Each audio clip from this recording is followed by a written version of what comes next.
Tiniyak naman ng Philippine National Police o PNP na magpapatuloy ang investigasyon sa kagimbal-gimbal na pagkatay sa isang pulis sa Camp Bagong Diwa. Ayon kay PNP spokesperson Police Brigadier General Jean Fajardo, sisilipin din nila kung may katotohanan ang alegasyon ng anak ng biktima na premeditated umano ang pamamaslang sa halip na crime o passion. Nagbabalik si Edniel Parosa. Hindi pa sarado ang investigasyon ng pagpatay at pagkatay ng pulis sa kanyang kabaro sa loob mismo ng tanggapan ng NCRPO sa Camp Bagong Diwa sa Taguig. Yan ang tiniyak ng pambansang pulisya kahit nakapagsampa na ng kasong murder Taguig City PNP laban sa mag-asawang pulis na pareho umanong sangkot sa krimen.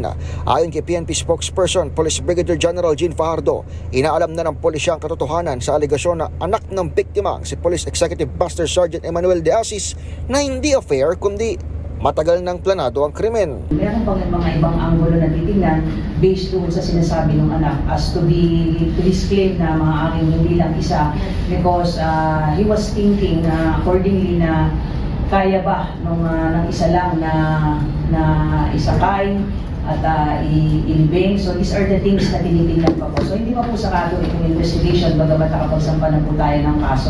Gayon din, umapela ang Kampo Krame sa anak ni De Asis na huwag ilagay ang patas sa kanyang kamay.